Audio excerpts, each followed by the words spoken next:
Hey GQ, I'm Olivia Rodrigo, and these are my 10 essentials.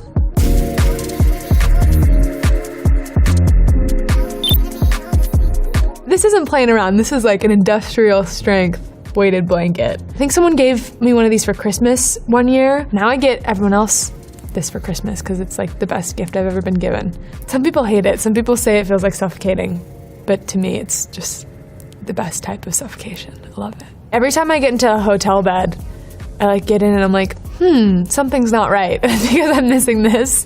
And it's actually very cumbersome to travel with, so I sometimes just have to do without it. Like, I don't know how you'd put this in a little carry-on. Feels so safe right now. This is very important. This is my actual journal. It's kind of scary to have it out in the open here. I'm so terrified of losing my journals. That's like my worst fear. When I was kind of having trouble overcoming lots of the pressure of making a sophomore record, I read The Artist's Way, and one of the big tenets of The Artist's Way is doing your morning pages. So it's like 3 pages, longhand, stream of consciousness in the morning, like first thing you do when you wake up. I think for me, it's just nice to be able to write something down and not judge it in the moment. I think that's the whole point of doing the morning pages, is just to be like, this is stream of consciousness, what I'm feeling. I'm not gonna judge it too harshly or wonder if it's gonna make any money or be criticized or whatever. There's something really lovely about that. I feel like I've been pretty diligently keeping some sort of journal or diary since I was like 13 years old. And so I just have this like Rolodex of all of my feelings for a long time. And it's nice to kind of look back at issues that I thought were gonna be world ending and be like, oh, that worked out, totally fine. It made me who I am. It kind of just like puts things into perspective, you know? So these are the guts rings. Rings in general are a huge essential for me. I don't go anywhere without these rings. I feel very naked without them. If I ever go on vacation or something and get tan, I have like weird tan lines on my hands because I refuse to take my rings off. My producer's wife, Emily, actually made these. She's an incredible jewelry designer. I named the album Guts for many different reasons. I love the word. I think it has so many cool meanings. It means intuition. It means courage. Spilling your guts is just like telling all your secrets to everyone, which I feel like is just very synonymous with songwriting. And it's just a cool 4-letter word. I think it looks cool. It's very like evocative. I don't know. They all are kind of sentimental to me. This one, my producer Dan got for me for Christmas, and he's one of my closest friends. And my parents got me this one for my 18th birthday at some vintage store, and I think it's really special. This one, my makeup artist on High School Musical, I was filming this show, and I was really close with her, and she helped me through a lot. And she got me this ring when we wrapped, and it says, write the songs of your heart. And on the inside it says, love Heidi and Dottie June, which is her dog, her little French bulldog. Actually left for the Grammys 2 years ago, and I forgot my rings at home, and I had to freak out. And luckily someone was still home, and I made them go to my house and get the rings and bring them to me because I was convinced that it was going to be a terrible night if I didn't have my rings. It was some weird thing. I was actually TikTok influenced into buying this. There's like a subculture on TikTok that is just so obsessed with the Stanley Cup and what you put in it and the flavored waters and the soda concoctions. And I was like, I need this. This looks like it'll change my life, and it completely did. I've gotten actually so many of the people on my team and so many of my friends on the Stanley grind with me. I did live in Utah for a while, and Utah is the land of like specialty craft sodas. This is like what they put the sodas in. So it's like Diet Coke and like coconut creamer and like lemon juice and like all of this fun stuff to like doctor up your sodas. I'm into that. I'm very into that. It's really fun. The next item is Skinny Pop. I consume so much Skinny Pop. I inhale it like oxygen. It is just my favorite snack. There's one open bag of Skinny Pop on my piano at all times, on my desk at all times, and then in the kitchen at all times, open, like just ready for me to consume. I truly, lots of days will eat like this entire thing. Oh, so good. I will bring this into the movie theater because it's so much better than the movie theater popcorn to me. I'll just sneak it into my bag. Oh, well, let's see what other flavors they have. Kettle corn. I've never tried that. Popcorn mini cakes.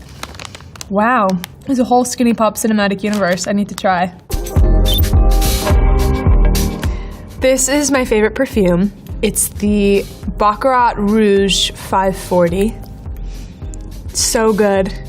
I have a candle of it too that I burn in my house. I never was super into perfume before I smelled this one, and I'm like, this is the one for me. Because I don't love like smelling like candy or like flowers or something, but this just smells like sort of like you could maybe possibly just naturally smell this way if you're like an angel or something. It like doesn't smell like any smell that I could place. Lots of people say that like if they'll like smell this scent and I'm like somewhere else, they'll think of me, and that's a very high compliment.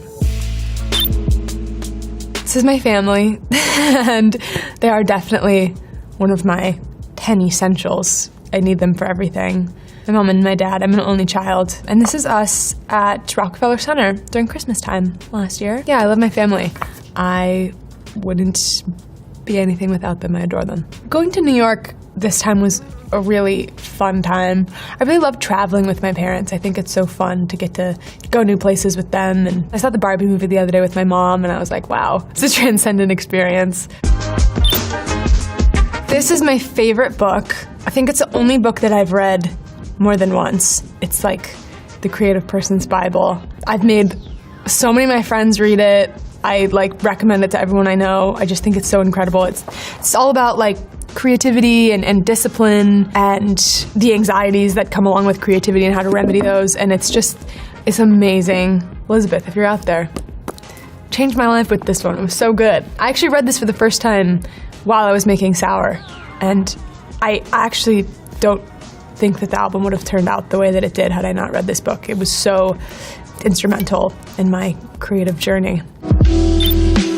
I literally cannot leave the house without it. Not being hyperbolic, I go everywhere with this. I took Accutane for the first time this year. I had bad teenager skin, and my lips were so dry all the time. And now I carry this with me everywhere I go because it's just so chapstick, put it on anything, put it on wounds. The opportunities are endless with Aquaphor. I feel like all these items I'm just doing commercials for these brands.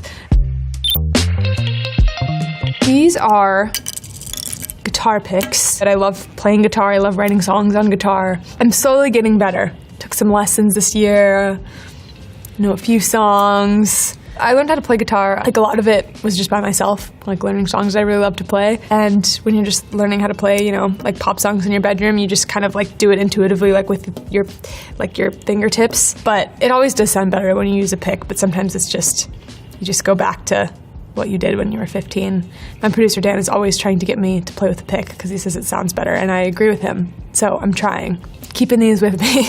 And I think I'm definitely better at piano. I'm more comfortable playing it, which is why I think sometimes it's nice to go out of your comfort zone and play something on an instrument you're not so familiar with. So I've been playing a lot of guitar lately. I wrote Love is Embarrassing on guitar. The song Lacey was written on guitar. There are a lot of guitar-based songs on this album. Nice, beautiful, finger-plucky guitar, and there's also some like really driving, hard-hitting, more punky guitar. So I gotta get my practice in before tour. Thanks, GQ. These were my 10 essentials. I hope you enjoyed. Check out my new album, Guts, if you haven't already. Bye.